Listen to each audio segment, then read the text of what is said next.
Friends, welcome again. Continue unit 1, some basic concept of chemistry. आज का जो हमारा लेक्चर है वो कंटिन्यूएशन में नेक्स्ट जो चीज अपन इसमें लर्न कर रहे हैं बच्चों, उसमें मास, वेट, वॉल्यूम और डेंसिटी को किस तरह से डिफाइन करेंगे और इनकी यूनिट्स क्या होगी डिफरेंट. तो सबसे पहले स्टूडेंट्स अपन इसमें आइए डिस्कस करते हैं व्हाट इज मास. मास क्या है? तो मास सिंपल सा मास ऑफ सब्सटेंस. कोई भी सब्सटेंस का mass is amount of matter. ये ध्यान रखना, amount of matter present in it, यानी कि उसमें अमाउंट ऑफ मैटर कितना है उसको अपन हमेशा मास से इंडिकेट करेंगे. तो mass of substance is a amount of matter present in it, उसको अपन बोलेंगे मास, जो ग्रेविटी पे डिपेंड नहीं करता है और वो अपना इंडिविजुअल जो वेरी नहीं करेगा. और जो वेट होता है, तो वेट के लिए अपन W is equal to mg जैसे लिखते हैं, तो मास इंटू ग्रेविटी हो जाएगा. तो weight is a force exerted by gravity on an object. जिस ऑब्जेक्ट पे जितनी ग्रेविटी होगी उसके अकॉर्डिंग आपका वेट जो होगा वो चेंज हो जाएगा. तो इसको W इज इक्वल टू अपन mg लिखते हैं, यानी कि यहाँ पे ग्रेविटी बहुत इंपॉर्टेंट रोल प्ले करती है. इसीलिए हर प्लैनेट पे आपका ग्रेविटी अलग है तो आपका मास भी डिफरेंट आएगा, वेट डिफरेंट आएगा और वेट हमेशा वेरी करेगा ग्रेविटी के साथ में. ओके, मास कांस्टेंट रहे, डिफाइंड रहेगा किसी भी जिसमें अमाउंट ऑफ मैटर प्रेजेंट होगी. फिर आता है थर्ड, वॉल्यूम.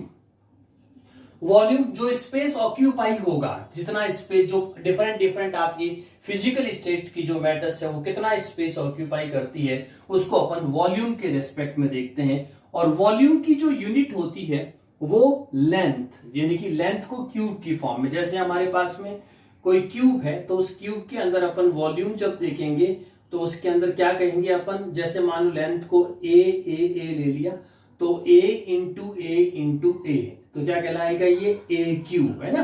तो इसको मान ली लेंथ के रेस्पेक्ट में देखते हैं अपन वॉल्यूम को, तो लेंथ क्यूब हो जाएगा जिसको अपन मीटर क्यूब, सेंटीमीटर क्यूब और डेसीमीटर क्यूब में रिप्रेजेंट कर सकते हैं वॉल्यूम को. और लिक्विड स्टेट में मोस्ट कॉमनली जो हम वॉल्यूम को रिप्रेजेंट करते हैं वो लीटर में, कैपिटल एल की फॉर्म में आता है. ये ऐसा यूनिट्स नहीं, बट फिर भी इसको ऐसा लिक्विड स्टेट में हम मेजर करते हैं वॉल्यूम को. 1 लीटर को अपन लिख सकते हैं 1000 मिलीलीटर, या इसको आप मिलीलीटर की जगह लिख सकते हैं सेंटीमीटर क्यूब. जैसे ये रहा आपके पास में, अगर एज, ये जो लेंथ है एज की जो क्यूब के अंदर वो सेंटीमीटर में है तो वो सेंटीमीटर क्यूब हो जाएगा. ठीक है, सेंटीमीटर क्यूब, जिसको कुछ बुक शॉर्ट में सीसी भी लिखती है, तो सीसी का मतलब ही सेंटीमीटर क्यूब होगा, या इसको कहते हैं 1 डेसीमीटर क्यूब. ये measurement of volume of liquid में मोस्टली टर्म्स यूज की जाती है इन रेस्पेक्ट ऑफ वॉल्यूम.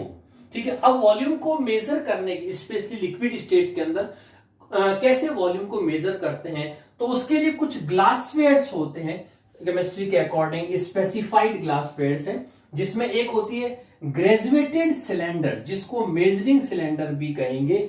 ये जो ग्रेजुएटेड सिलेंडर होता है स्टूडेंट्स, इसका आप देखेंगे इस तरह से इसके ऊपर एक मार्किंग होती है और ये आपका इस तरह से मिलेगा.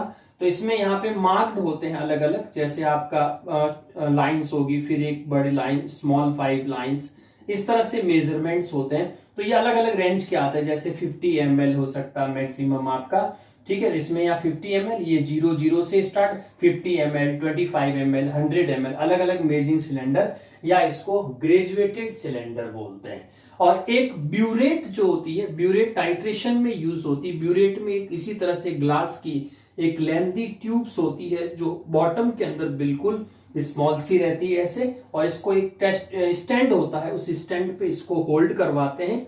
और इसका जो मेजरमेंट आपको मिलेगा तो डाउन साइड में आपको 50 ml मिलेगा और ऊपर यहाँ पे आपको 0.0 का मार्किंग मिलेगी इसके ऊपर भी. तो अपन वॉल्यूम कितना यूज हुआ ये पता कर सकते हो, ब्यूरेट की फॉर्म में हेल्प लेते हैं. नेक्स्ट है पिपेट. पाइपेट जो है वो भी आपका लिक्विड वॉल्यूम को मेजर करने के लिए यूज करते हैं. पिपेट में अलग अलग मिलेगी आपको, 1 ml पिपेट, 2 ml, बहुत बिल्कुल सिंपल सी एक स्ट्रेट आपको इस तरह से वॉल्यूम कंटेंट मिलेगी जो अलग अलग साइज की होती है. जैसे ये 1 ml पिपेट हो सकती है, 5 ml पिपेट हो सकती है, 10 ml पिपेट हो सकती है.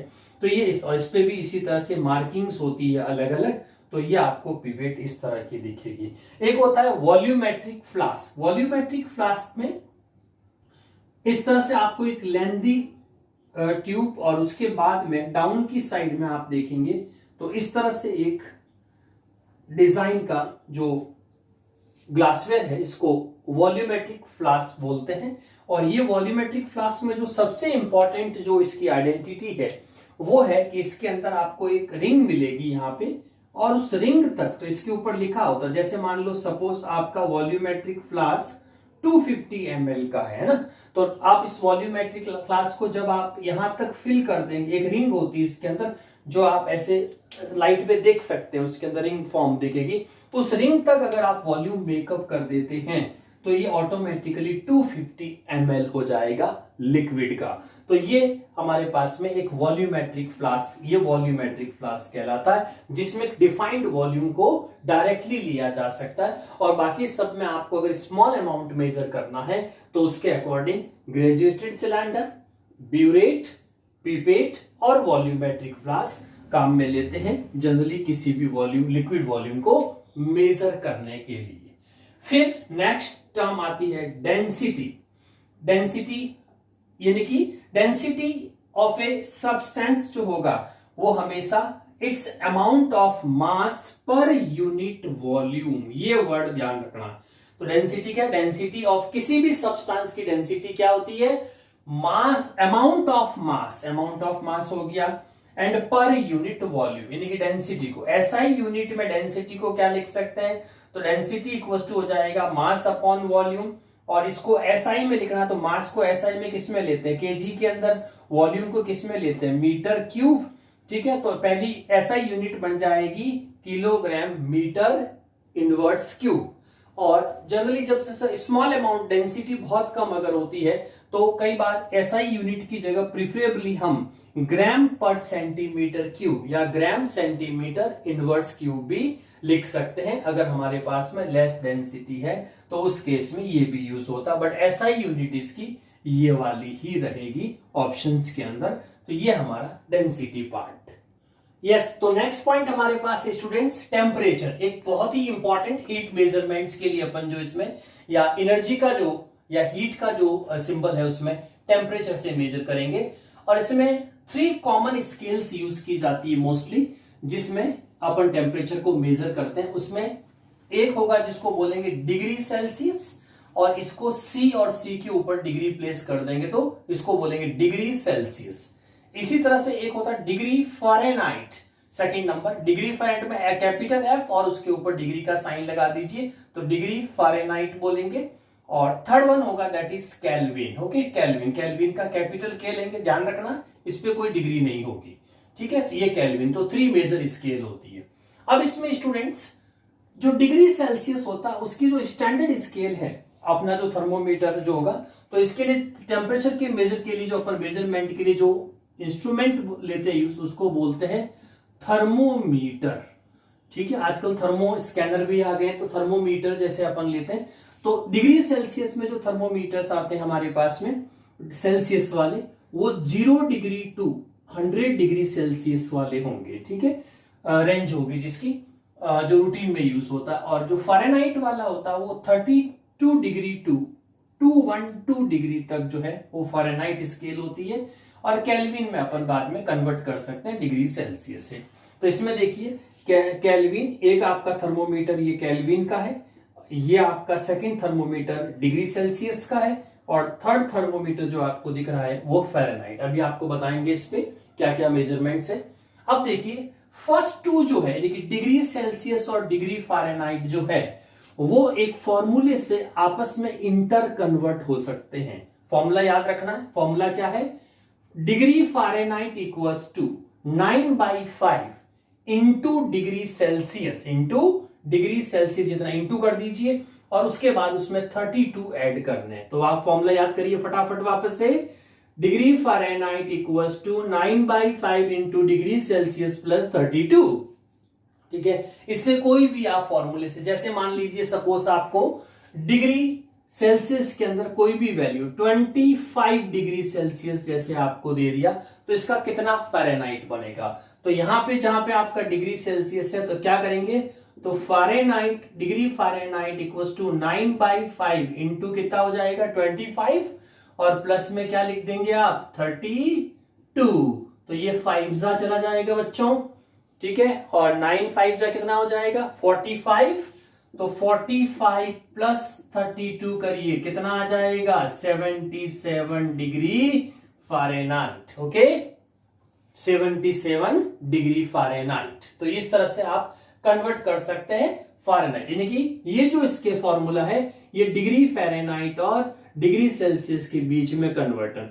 अब इसमें एक चीज ध्यान रखिएगा, जब आप डिग्री सेल्सियस से फारेनहाइट में आते हैं, जैसे मान लो ये है, तो इसमें आप सबसे पहले क्या करिए, इस 32 को इधर शिफ्ट कर दीजिए, तो ये इधर आती माइनस का हो जाएगा, है ना, तो जितना फारेनहाइट -32 और फिर 9/5 जो है वो क्रॉस मल्टीप्लाई फिर डिग्री सेल्सियस निकालिएगा, ठीक है। तो इस तरह से ये चेंज देखेंगे जो आप स्केल से कर सकते हैं। अब दूसरा जो रिलेशंस होता है वो होता है आपका डिग्री सेल्सियस और केल्विन के बीच में, यानी कि केल्विन का फ़ारेनहाइट से डायरेक्ट कोई रिलेशन नहीं है, इसीलिए अपन को डिग्री सेल्सियस से होते हुए, केल्विन अगर अपन को एग्जाम में दे रखा है और आपको फ़ारेनहाइट में जाना है तो पहले आप उसका डिग्री सेल्सियस निकालिए। जैसे अभी एग्जांपल लेंगे अपन, तो टेम्परेचर केल्विन में ये जो फॉर्मूला केल्विन में कन्वर्ट करना हो, जितना आपको डिग्री सेल्सियस दे रखा है उस यूनिट के साथ में 273.15 साथ में ऐड कर दीजिए, तो ये आपका केल्विन में कन्वर्ट हो जाएगा, ठीक है। कई बार 271.5 राउंड अप लेते हैं तो सिर्फ 273 ले सकते हैं इसके अंदर, ठीक है, न्यूमेरिकल वैल्यूज के अंदर, तो न्यूमेरिकल में आप डायरेक्टली 273, लेकिन पर्टिकुलर कोई क्वेश्चन आता तो फिर आप 0.15 भी कंसीडर करें। जैसे अपन एग्जांपल देखते हैं, सपोज आपके पास में स्टूडेंट्स 27 डिग्री सेल्सियस दे रखा है, how many Kelvin will be there, तो केल्विन में कन्वर्ट करें तो Kelvin equals to degree Celsius कितना आपके पास 27, ऐड किसमें करना है 273 में, कितना हो जाएगा टोटल, यस 300, ठीक है, तो ये आपका 300 क्या आ गया केल्विन। अब देखो ये जैसे अपने पास में डियर स्टूडेंट्स केल्विन आ गया है ना, तो केल्विन को वापस जब आपको डिग्री सेल्सियस में जाना है तो वापस से उसमें से क्या कर देंगे 273 माइनस करेंगे, तो जो डिफरेंस होगा वो वापस से 27 डिग्री सेल्सियस में कन्वर्ट हो जाएगा। तो अगर आपको एग्जाम में मान लीजिए केल्विन दे रखा 300, ठीक है, और आपको फ़ारेनहाइट में जाना है, तो फ़ारेनहाइट में तो आप डिग्री सेल्सियस से ही जा सकते हैं, तो इसमें अपन क्या करेंगे, जो केल्विन दे रखा होगा उसको अपन 273 को माइनस कर देंगे, और माइनस करते रिमेन जो वैल्यू बचेगी वो वैल्यू अपन यहां प्लेस कर देंगे, और उसको अपन 5 से जो है डिवाइड करके और फिर इंटू 9 करके प्लस 32 करेंगे, तो आंसर आ जाएगा। इसीलिए केल्विन से फ़ारेनहाइट में जाना है तो मीडिएटर जो होगा वो हमेशा डिग्री सेल्सियस ही होगा, ठीक है। तो ये तो हुआ बच्चों how to convert different measurement of temperature, convert कैसे करेंगे। अब एक कुछ इंपॉर्टेंट इंफॉर्मेशन जो इन जनरल अपन को याद रखनी है थर्मोमीटर्स के अंदर कि क्या क्या इंफॉर्मेशन पे क्या लिखा होता है और इसका मीनिंग क्या लिया जाए। तो देखिए स्टूडेंट्स, ये 3 थर्मोमीटर आपके सामने, ध्यान से देखिएगा। फर्स्ट सबसे टॉप पे आप ध्यान से नीचे देखिएगा केल्विन, सेल्सियस और फ़ारेनहाइट है, ठीक है। ये केल्विन का है, ये डिग्री सेल्सियस का है और ये डिग्री फ़ारेनहाइट का है, ओके। तो अभी देखो केल्विन में जो चीज, अब आप डायरेक्टली केल्विन में जो चीज 373 जैसे डिग्री सेल्सियस समझ लो 100 डिग्री सेल्सियस है, तो 100 में आप कितना ऐड करोगे 273, तो 273 ऐड करते, तो जैसे ही आपको इधर आना है तो आपको 273 उसके अंदर ऐड कर देना है ताकि वो केल्विन में, तो कितना आ गया 373 केल्विन हो गया, ओके। अब आपको मान लीजिए फ़ारेनहाइट में जाना, तो 100 है बच्चों, ठीक है, तो 100 को क्या करेंगे यहाँ पे 100 प्लेस कर दो, फिर ये कितना हो जाएगा 20 से हो जाएगा, और इसको मल्टीप्लाई कर दो और फिर प्लस 32 करेंगे तो कितना आ जाएगा 212 डिग्री फ़ारेनहाइट, ठीक है। तो इस साइड में अगर इस सेल्सियस से आना है तो आपको ये फॉर्मूला कंप्लीट अप्लाई करना पड़ेगा, तब जाके आप डिग्री फ़ारेनहाइट में आएंगे dear students, okay. Now let us continue. अब देखिए इसके अंदर जो नेक्स्ट आपके पास में केल्विन, सेल्सियस और फ़ारेनहाइट है बच्चों, फ़ारेनहाइट है, तो ये आपका जो ऊपर टॉप पे जो स्केल दिख रही है 373 100 डिग्री सेल्सियस और 212 डिग्री फ़ारेनहाइट, ये कहलाता है boiling point of H2O in all 3 scale. इन तीनों स्केल पे बॉइलिंग पॉइंट ऑफ H2O कितना आएगा। उसके बाद देखिए स्टूडेंट्स, नेक्स्ट है जैसे 37 डिग्री सेल्सियस हमने लिया, तो 37 डिग्री सेल्सियस को आपको अगर केल्विन में कन्वर्ट, तो 273 ऐड कर दीजिए, 3110 केल्विन आ जाएगा। अगर आपको 37 से 9 इधर आना है फ़ारेनहाइट में, तो डिग्री सेल्सियस पे 37 प्लेस कर दीजिए, 5 से डिवाइड करके 9 से मल्टीप्लाई प्लस 32 करेंगे तो ये 98.6 डिग्री फ़ारेनहाइट आएगा। और ये हमारे ह्यूमन बॉडी का टेम्परेचर होता है। तो देखो ह्यूमन बॉडी में जो थर्मल स्कैन या अपन जो टेम्परेचर देखते हैं, तो वो टेम्परेचर हमारा 98.6 डिग्री फ़ारेनहाइट आएगा, या 37 डिग्री सेल्सियस, या 310 केल्विन। नेक्स्ट अगले मेजरमेंट में 25 डिग्री सेल्सियस, 25 डिग्री सेल्सियस को केल्विन में कन्वर्ट करेंगे तो 273 ऐड कर देंगे तो 298 आ जाएगा। इस साइड में आएंगे तो 25 को यहां पे प्लेस कर दीजिए जैसे किया हुआ है, तो कितना आएगा 77। तो ये देखो ऑटो अपने न्यूमेरिकल्स के अंदर 77 आ रहा है, तो ये रहा आपका 77 डिग्री फ़ारेनहाइट, और ये कहलाता है रूम टेम्परेचर। तो रूम टेम्परेचर को फ़ारेनहाइट में 7 डिग्री फ़ारेनहाइट बोलते हैं, डिग्री सेल्सियस में 25 डिग्री सेल्सियस मानना है, केल्विन में 298। कोई भी न्यूमेरिकल वैल्यूज आती है तो भी आपको इसी तरह से यूज करना है। सबसे डाउन में जो थर्मोमीटर में 0 डिग्री सेल्सियस, जहां पे आपका वाटर का आइस फॉर्मेशन हो जाता है, इसको generally upon freezing point of H2O बोलते हैं। तो 273 इसमें ऐड करेंगे तो ये आपका 0 केल्विन 273 केल्विन हो जाएगा। और इधर वापस वही आपको 0 यहां पे प्लेस करना है, तो 0 से ये पूरा हट जाएगा, तो पूरा ये पार्ट हटेगा, तो पीछे क्या रह जाएगा, सिर्फ 32 degree Fahrenheit is called freezing point of H2O, ice formation का टेम्परेचर। तो बच्चों इस तरह से अपन इस टेम्परेचर के अंदर जो हमारे पास 3 कॉमन स्केल्स हैं, इनका आपस में कन्वर्जन, इनसे रिलेटेड न्यूमेरिकल्स और इनकी इंपॉर्टेंस का डिस्कशन इस तरह से है। यस स्टूडेंट्स, तो ये आपका था इस चैप्टर का कंटिन्यूएशन के अंदर weight, mass, volume, density and temperature. तो इसके ऊपर और प्रैक्टिस करते रहिएगा। ज्वाइन करने के लिए थैंक यू।